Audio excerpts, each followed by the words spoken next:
I don't want to delay at all any further. I've got a genuine superstar of history, of politics, of broadcasting, a Mm-hmm. favorite among KGO listeners, and he's come over to be with us. His regular spot is Wednesday. How about it for John Rothmann, everybody? Come on. How are you sexy fool? I am splendid. I want you to know I've only been married once. I want to make that crystal clear. What? I also, You feel like you're underachieving because it's only been once, or are you overachieving because it's only no, been I once? will tell you, we have two sons, and I always wanted a daughter. And you know what my wife told me? With my next wife.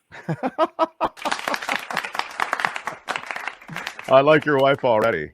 So, John, there's so much going on in the world, and not a whole lot of it is good. You just heard about what's happening in Afghanistan with here on International Women's Day. The rights. Can I just point out, both Please. you and I on KGO talked about what would happen to women, and basically our listeners, when they called in, said, "Well, we have to think about ourselves first," and the question becomes, how tragic that we can see a situation like this in the world, and there's nothing we seem to be able to do about it. Right. Exactly. I mean, we were in Afghanistan, and when we had a presence in Afghanistan, as I was mentioning, the degree to which women could be repressed in this way. I mean, it's a violent repression. It was really limited because of the American presence, but we pull out, and essentially it's the reversion to the mean. And I don't think about it in a general category of women. I try to picture an individual woman and understand what it would mean if I lived in Afghanistan. What are the implications? And that's what we have to do. We have to personalize it, and it has to do with any kind of repression. But this was not only predictable and clearly going to happen, but now that it's happened, the horror of it should disturb the conscience of the world, particularly on International Women's Day. I want to ask you about what's going on in Israel. I feel like you're a good source on a lot of the history of that country, and I think it's a country that's seen so much violence. It's a really tough neighborhood for that country to exist in.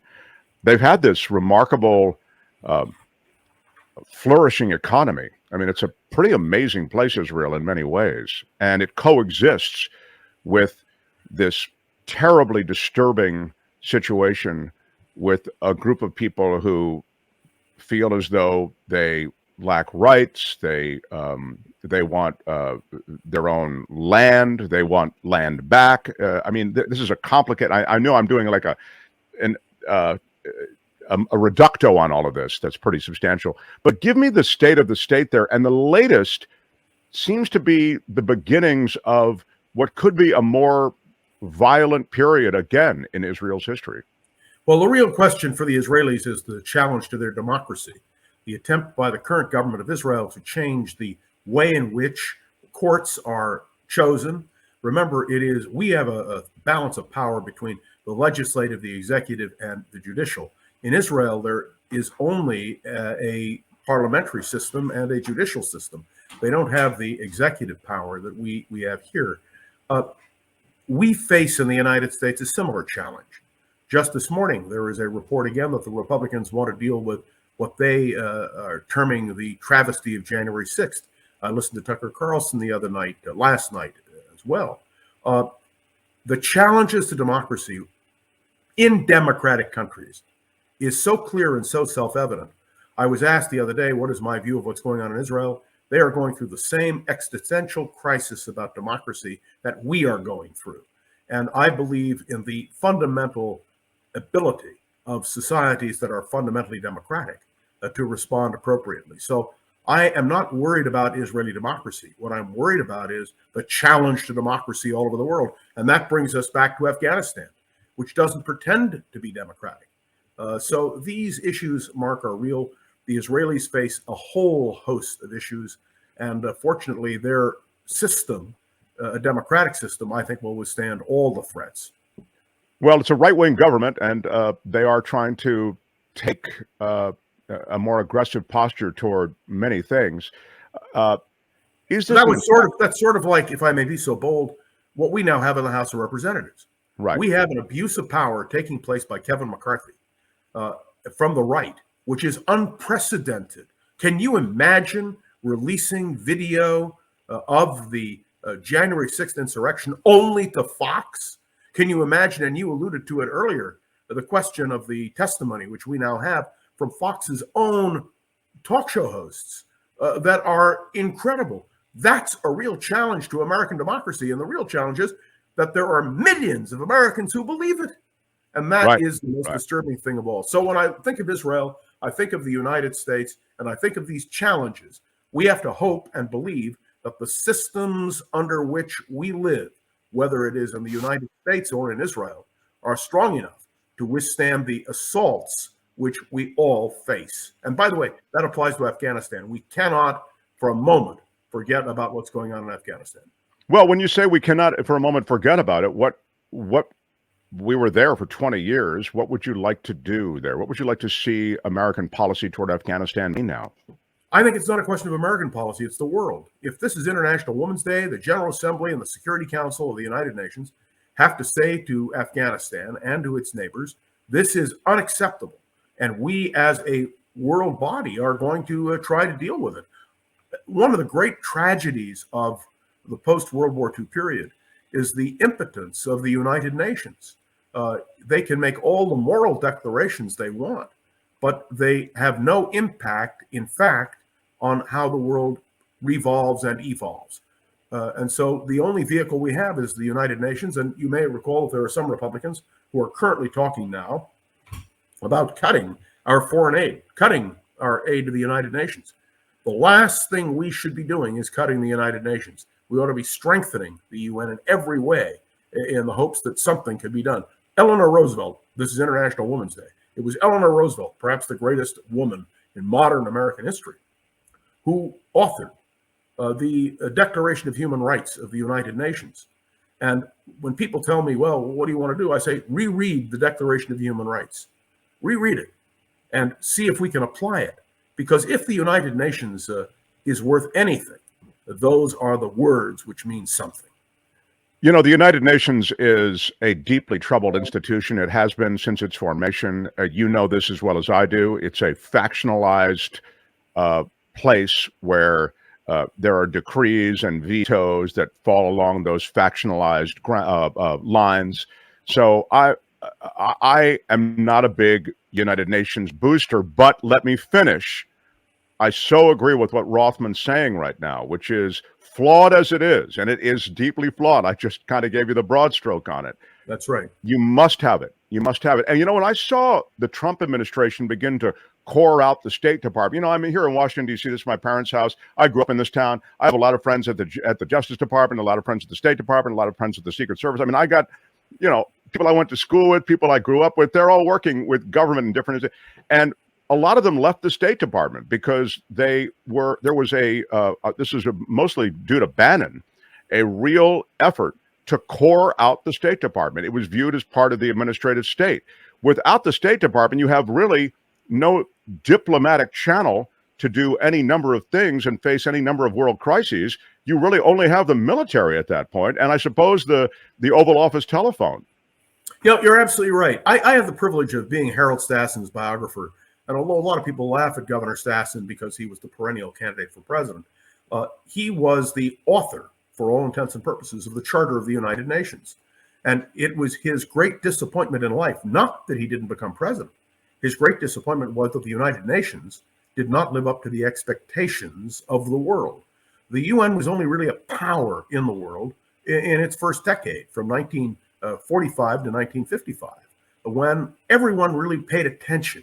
Nobody pays attention anymore. But you asked me, Mark, what vehicles we have. The only vehicle on an international level that we have in order to address what's happening in Afghanistan is the UN. And frankly, the only models we have when it comes to the United States and Israel and the challenges to our own democratic institutions is to go back to our founding documents and really try to live up to what our founders believed, at least the positive things, not the negative things, the positive things.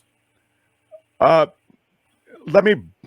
I still want to get to the Fox if I possibly can, and this perversion of truth that seems to be occurring. You noted it, and maybe that'll be enough, just to note how crazy it is that you've released these tapes to be sanitized by someone on Fox News Channel and represent what was an attempted coup, a violent coup, represented as something other than. But I want to ask you about China. John, China is a dominant presence in the world, dominant presence in the United Nations, since you were mentioning that. And China, we're their best customer, as I think I've mentioned on the show before, and they're an important part of the relationship that we have with our economy. We sell debt to China, et cetera. It feels as though we're entering maybe a Cold War period with China. I wish it were cold. I hope it remains cold.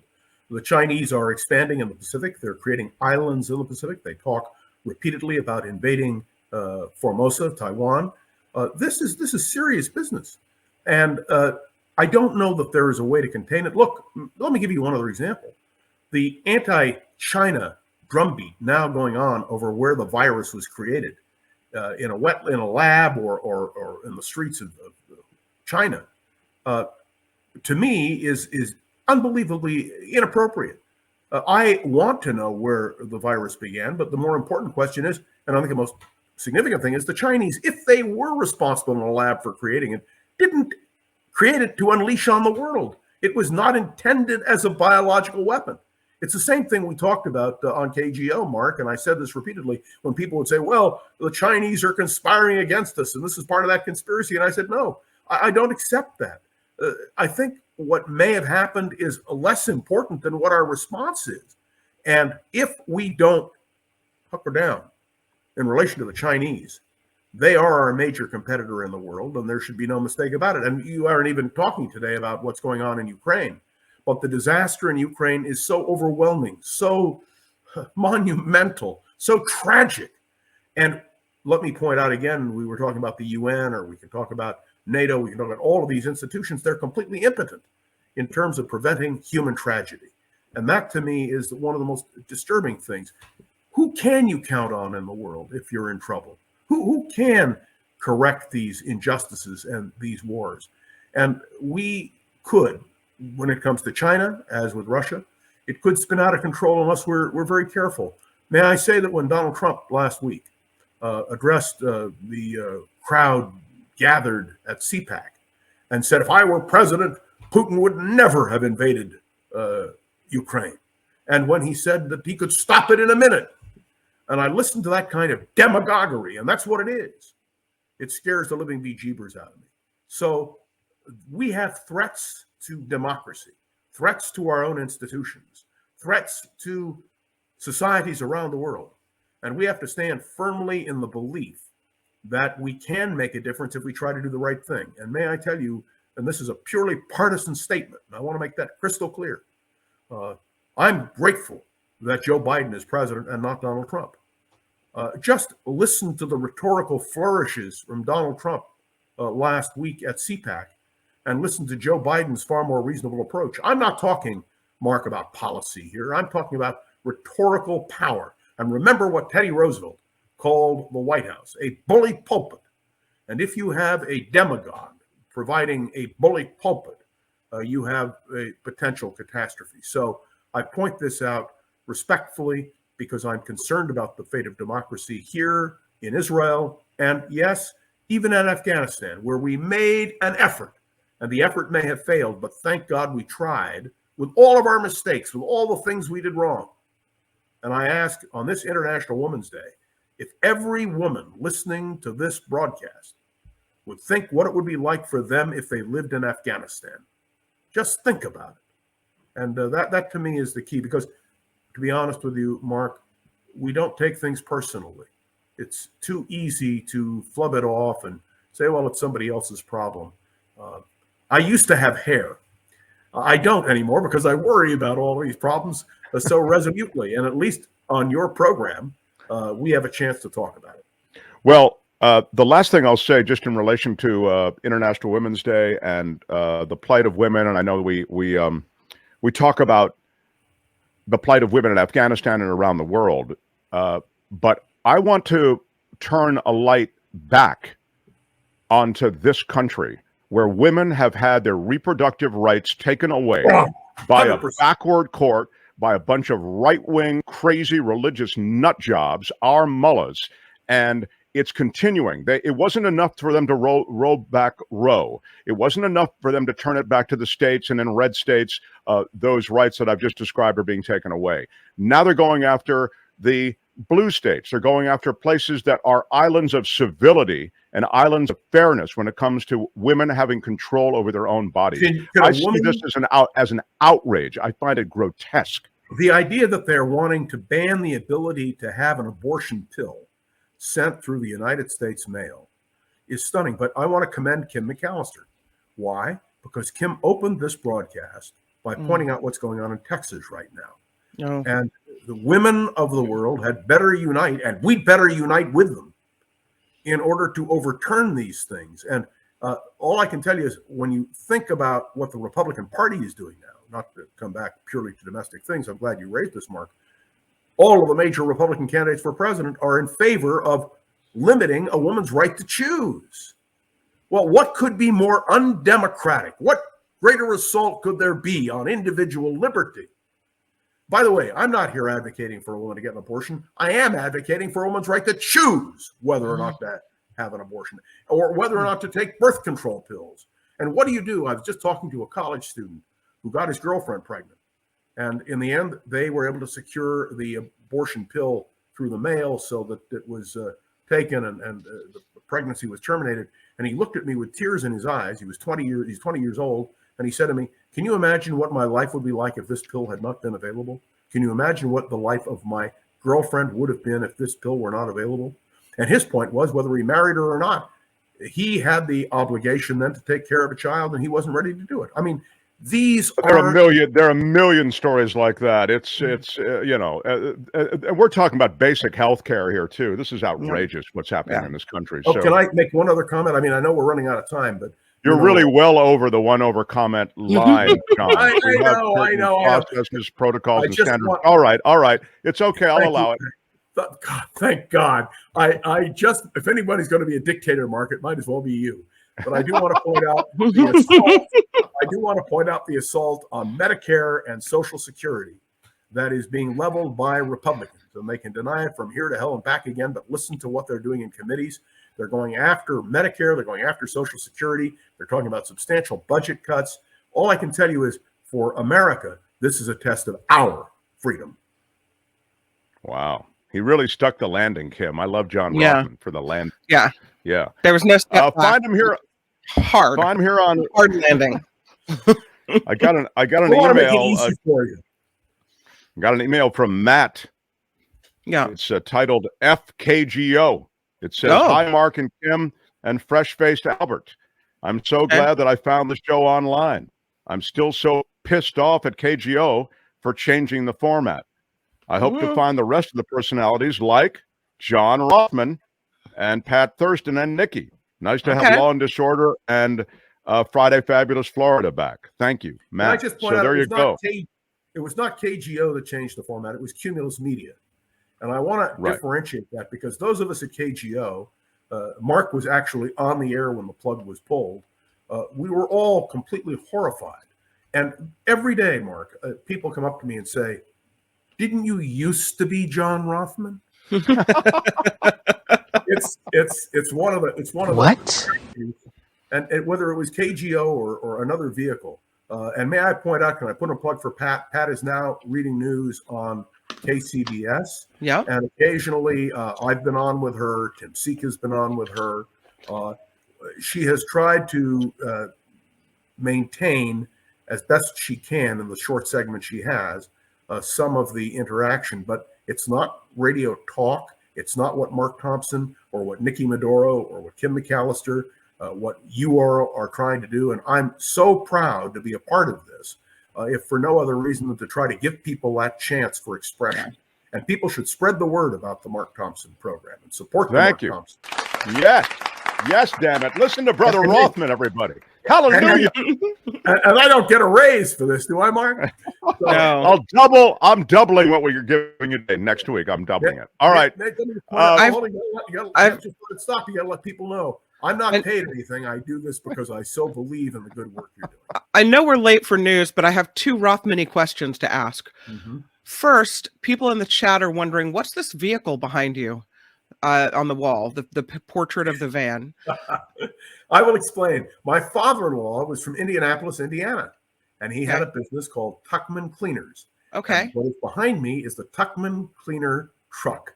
Okay. And my wife framed it and had it put up there to remind me to keep trucking. Keep on trucking. And second, we were talking earlier about inflation and whether or not we need to keep those inflation rates going up in order to fix what's happening with our economy. And are the interest rates rather. And I wonder quickly what your thought is on that. The Fed doesn't have a choice. The last thing we need is an economic crisis in this country. If by raising interest rates that can be tamped down, more power to it. I don't know how many people remember what it was like in 2008. I'm not even going to go back to 1929, but I mean, 2008 is close enough that everybody has a recollection.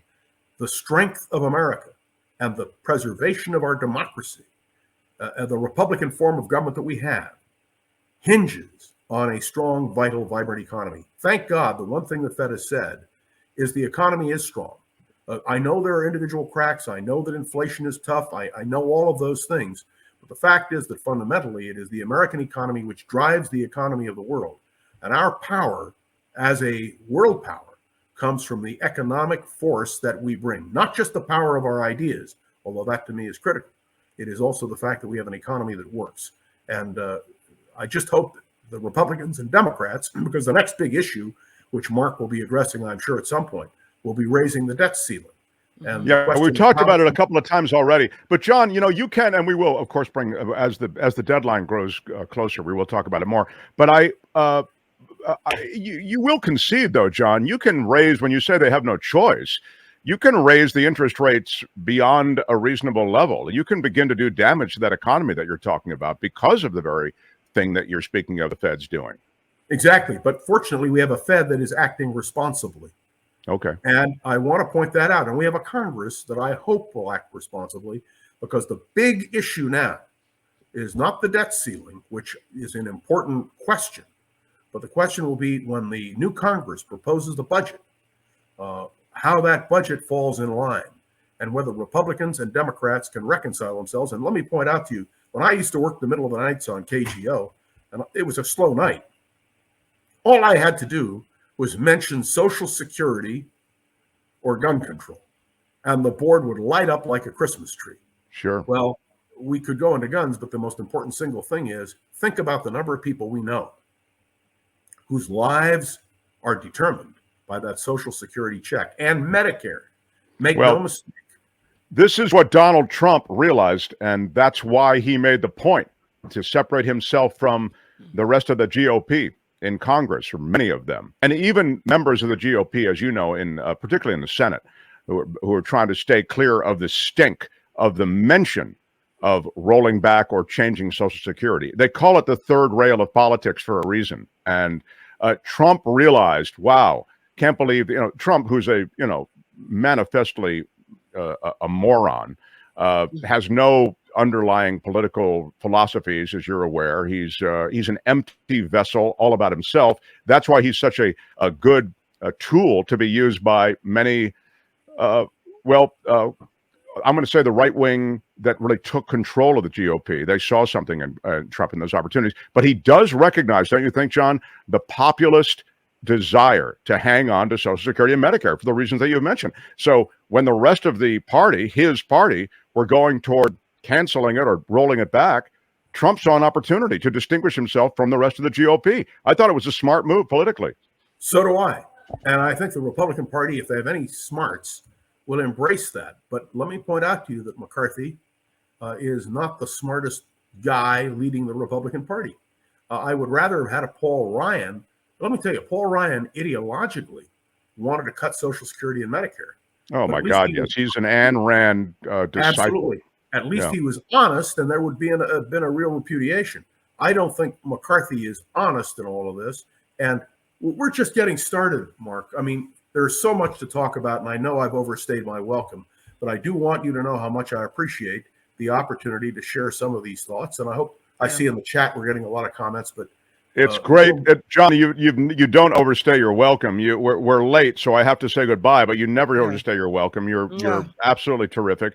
And the questions, I'll say this to the chat, and I'll say this with John still around, as to Donald Trump's legal hammer and when it'll be dropped on him. Let's push those to tomorrow. We have David Katz joining us. He's the former assistant U.S. attorney, and he can speak to prosecution of Trump probably in even greater detail. But we'll visit it with John next week as well. Hi, it's Mark, and I thought that was great. Hit the notification bell. You'll know whenever there's a new video being dropped, and please subscribe to our channel to help us save the universe.